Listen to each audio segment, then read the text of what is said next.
ಈ ಒಂದು ವಿಚಾರಕ್ಕೆ ಸಂಬಂಧಪಟ್ಟಂಗೆ ಕೂಡಲೇ ಕಿಡಿಗೇಡಿಗಳನ್ನ ಅರೆಸ್ಟ್ ಮಾಡಿ ಜೈಲಿಗೆ ಕಳಿಸ್ಬೇಕು. ಇವ್ರಿಗೆ ನ್ಯಾಯ ಸಿಗ್ಬೇಕು. ಯಾಕಂದ್ರೆ ಮನೆ ಧ್ವಂಸ ಮಾಡಿರೋಂಥ ಕೇಸ್ ಅಂದ್ರೆ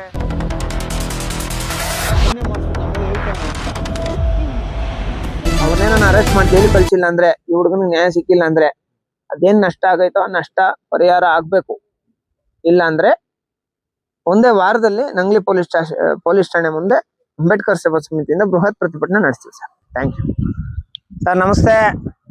ಕೋಲಾರ ಜಿಲ್ಲೆಯಲ್ಲಿ ಇದೊಂದು ಅನಿಷ್ಟ ಪದ್ಧತಿ, ಒಂದು ಅಹಿತಕರ ಘಟನೆ ನಡೆದಿದೆ. ಏನ್ ವಿಚಾರ ಅಂದ್ರೆ, ನಮ್ಮ ಮುಳಬಾಗಲ್ ತಾಲೂಕು ಯಳವಳ್ಳಿ ಗ್ರಾಮದಲ್ಲಿ ನೋಡಿ, ಇವ್ರು ಬಂದು ಜನರಲ್ ಕಮ್ಯುನಿಟಿ, ಈ ಹೆಣ್ಮಗಳು ಬಂದು SC ಕ್ಯಾಸ್ಟ್. ಇವರಿಬ್ರು ಇಂಟರ್ ಕ್ಯಾಸ್ಟ್ ಮ್ಯಾರೇಜ್ ಮಾಡ್ಕೊಂತಾರೆ. ಇಂಟರ್ ಕ್ಯಾಸ್ಟ್ ಮ್ಯಾರೇಜ್ ಮಾಡ್ಕೊಂಡು ಕಷ್ಟಪಟ್ಟು ಅವ್ರೇನೋ ಅವ್ರ ಜೀವನ ಮಾಡ್ತಾ ಇರ್ತಾರೆ. ಈ ಹುಡುಗಿನ ಮದುವೆ ಮಾಡ್ಕೊಂಡಿದ್ದಾನೆ ಅನ್ನೋ ಒಂದೇ ಒಂದು ಕಾರಣಕ್ಕೆ ಅವತ್ತಿಂದ ಮದುವೆ ಮಾಡ್ಕೊಂಡಿದ್ದಿಂದ ಇವತ್ತಿನ ತನಕ ಕೊಡಬಾರ್ದು ಚಿತ್ರಹಿಂಸೆ ಕೊಡ್ತಾನೆ ಇರ್ತಾರೆ ಈ ಹುಡುಗನ್ಗೆ. ಪಾಪ ಅವನು ಫಿಸಿಕಲ್ ಹ್ಯಾಂಡಿಕ್ಯಾಪ್ ಬೇರೆ, ಪಾಪ ಕೈ ಬೇರೆ ಏಟಾಗೈತಿ. ಆದ್ರೂ ಆ ಹೆಣ್ಮಗಳ್ ಮದುವೆ ಮಾಡ್ಕೊಂಡು ಆ ಹುಡುಗಿನ ಬಿಡೋದ್ ಬೇಡ, ಹುಡುಗಿನ ಚೆನ್ನಾಗಿ ನೋಡ್ಕೊಬೇಕು ಅಂತ ಹೇಳ್ಬಿಟ್ಟು ಚೆನ್ನಾಗಿ ನೋಡ್ಕೊಂತ ಇದ್ದಾನೆ. ಕಷ್ಟಪಟ್ಟು ನೋಡಿ, ಇಲ್ಲಿ ಹಿಂದೆ ಮನೆ ಐತೆ, ವಡ್ಡಳ್ಳಿ ಗ್ರಾಮಕ್ಕೆ ಹೋಗೋರು ಇದ್ರಲ್ಲಿ, ಇದು ಯಳವಳ್ಳಿ ಗ್ರಾಮಕ್ಕೆ ಹೋಗೋಂತ ರೋಡಲ್ಲಿ, ಇದು ವಡ್ಡಳ್ಳಿಯಿಂದ ಯಳವಳ್ಳಿ ಪುಂಗ್ನೂರ್ ರೋಡ್ ಅಲ್ಲಿ ಇರೋಂಥದ್ ಮನೆ. ಪಾಪ ಅವನ್ ಜಮೀನಲ್ಲಿ ಪಾಪ ಅವನ್ ಕಷ್ಟಪಟ್ಟು ಮನೆ ಕಟ್ಕೊಂತ ಇದ್ರೆ ರಾತ್ರಿ ಇವ್ರ ಕಿಡಿಗೇಡಿಗಳು ವೇಣುಗೋಪಾಲ್, ಸುಬ್ರಹ್ಮಣ್ಯ, ಕೋದಂಡ, ರವಿರಾಮಯ್ಯ, ಇವ್ರ ಕಿಡಿಗೇಡಿಗಳೆಲ್ಲ ಬಂದು ಸುತಿಗಳು, ಚನಕೆಗಳು, ಗಡಾರಿಗಳೆಲ್ಲ ಎತ್ಕೊಂಡ್ಬಂದು ಈ ಮನೆನ್ ಧ್ವಂಸ ಮಾಡೋರು. ಕಾರಣ ಒಂದೇ, ಈ ಹೆಣ್ಣು ಮಗಳನ್ನ ಇವ್ನು ಮದುವೆ ಮಾಡ್ಕೊಂಡು ಚೆನ್ನಾಗ್ ಆಗ್ಬಿಟ್ನೆ, ಉದ್ಧಾರ ಆಗ್ಬಿಟ್ನು ಅಂತ. ಬೇರೆ ಏನು ಇಲ್ಲ ಇದ್ರಲ್ಲಿ ರೀಸನ್. ಇಂಟರ್ ಕ್ಯಾಸ್ಟ್ ಮ್ಯಾರೇಜ್, ಆ ಹುಡುಗಿನ ಮದುವೆ ಮಾಡ್ಕೊಂಡು ಇವ್ನು ಚೆನ್ನಾಗ್ ಆಗ್ಬಿಟ್ನು ಅನ್ನೋ ಒಂದೇ ಒಂದು ಕಾರಣಕ್ಕೆ ಅವ್ನು ಬಿಡಬಾರ್ದು ಅಂತ ಹೇಳ್ಬಿಟ್ಟು ಇಷ್ಟು ಚಿತ್ರಹಿಂಸೆ ಕೊಟ್ಟವ್ರೆ. ಪೊಲೀಸ್ ಸ್ಟೇಷನ್ ಅಲ್ಲಿ ಬೇರೆ ತರ, ಅಂದ್ರೆ ಇವನು ಕೊಟ್ಟಿರೋ ಅಂತ ಕಂಪ್ಲೇಂಟ್ ಆದ್ರೆ ಬೇರೆದಾದ್ರೆ ಅವ್ರು ಬೇರೆ ತರ ಬರ್ಸ್ಕೊಂಡು ಇನ್ನೊಂಥರ FIR ಮಾಡೋರು. ಯಾರಾದ್ರೂ ನೋಡಿರೋರವ್ರ, ಮಾಡಿರೋರವ್ರ, ಹಂಗೆ ಹಿಂಗೆ ಅಂತ ಹೇಳ್ಬಿಟ್ಟು ಕೇಳ್ತಾರಂತೆ. ಯಾರೋ ಇನ್ಸ್ಪೆಕ್ಟರ್ ಮೇಡಮ್, ಸಬ್ ಇನ್ಸ್ಪೆಕ್ಟರ್ ಮೇಡಮ್ಗೆ ನಾವ್ ಹೇಳೋ ಅಂತದ್ದೇನಂದ್ರೆ, ಇಂಥ ಬಡವರದು, ಇಂಥ ಮನೆಗಳು ಧ್ವಂಸ ಆಗೋದು, ಇಂಥ ಘಟನೆಗಳು ಕೋಲಾರ ಜಿಲ್ಲೆಯಲ್ಲಿ ತುಂಬಾ ಕಡಿಮೆ.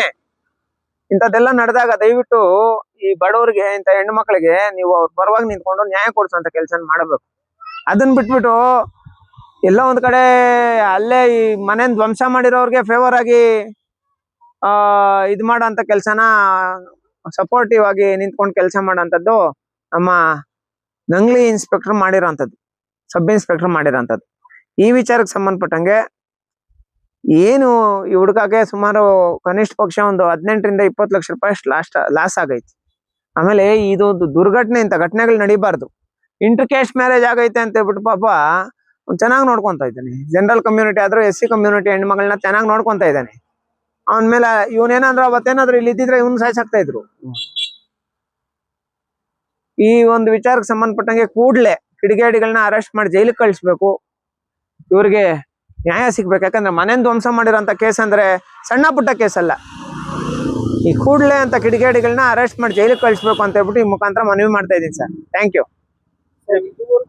ದಲಿತರ ಮೇಲೆ ಈ ಒಂದು ಹಳ್ಳಿಯಲ್ಲೇ ಅಲ್ಲ, ಈ ತಾಲೂಕಲ್ಲಿ ನಡೀತಾ ಇದೆ.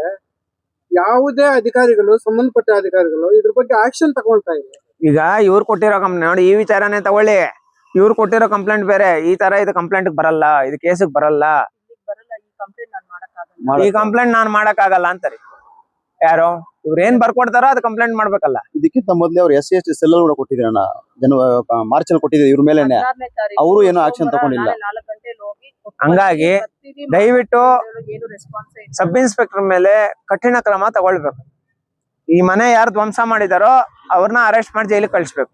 Thank you so much. ಜೈ ಭೀಮ್.